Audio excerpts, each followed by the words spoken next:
Former President Donald Trump vowing once again to repeal Obamacare and giving President Joe Biden an extremely generous early Christmas gift. All that and more now on Drafts Grievances.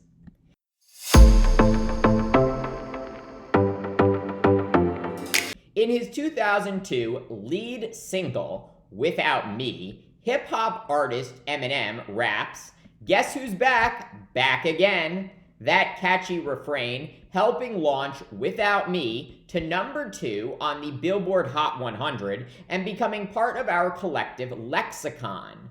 Guess who's back? Back again, evoking really anything that makes a surprise reappearance after being long thought dead.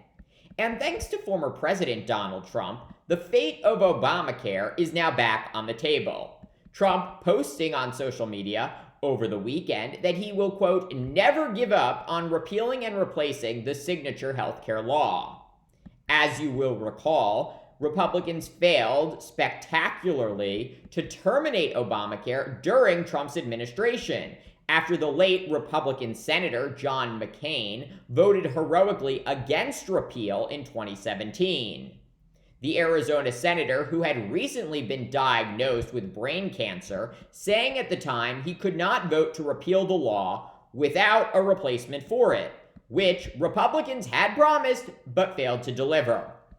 And from that moment on, Obamacare has only grown in popularity. Nearly 60% of Americans now saying they have a favorable view of the Affordable Care Act, the law's official name, according to KFF. Support for Obamacare also rising steadily throughout the COVID-19 pandemic, when many Americans were reminded of the importance of having affordable health care. More than 60 million Americans now receiving health insurance under the transformative legislation, the highest total ever. And the good news for Democrats is that Americans associate them fondly with the legislation.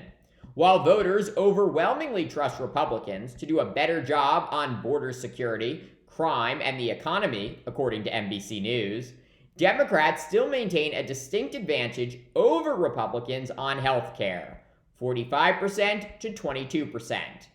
So when Trump posts that Obamacare, quote, sucks, as he did again yesterday, he is likely not winning over many voters. Even the ultra-conservative Wall Street Journal editorial page, which vehemently hates Obamacare, agrees that Trump should stop talking about it.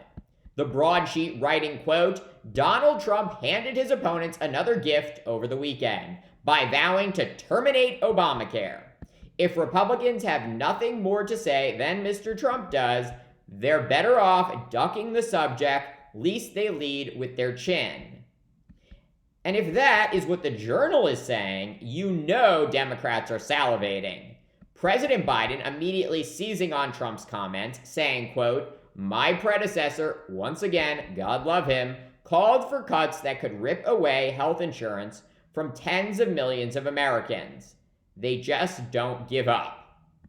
And Biden's re-election campaign altering its ads for this week to amplify Trump's comments and contrast them with Biden's lowering of drug costs and efforts to expand healthcare access.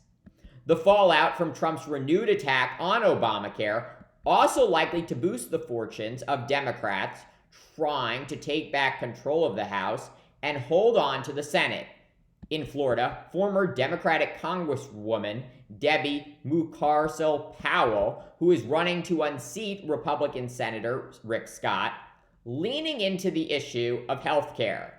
Mucarsel-Powell saying that if Scott is reelected, he will work with Trump, who he has endorsed, to strip affordable health care from millions of Floridians. And in Florida, that really means something. Nearly all of the 3.2 million Floridians who bought insurance plans under Obamacare get some of their coverage paid for by the federal government. Unlike many other issues, healthcare is one that all Americans share. We all get sick, we all need to see a doctor, and we all need some form of medication at one point or another. The idea that you or your loved ones might not survive because you cannot afford health care is terrifying to millions of Americans, including Republicans, Democrats, and independents. And that is why President Biden and Democrats are rightly seizing on this issue, heading into what will inevitably be a tough re-election year. Thank you for watching Graph's Grievances. Let me know what you think. Please like, subscribe, share, and join me tomorrow for more.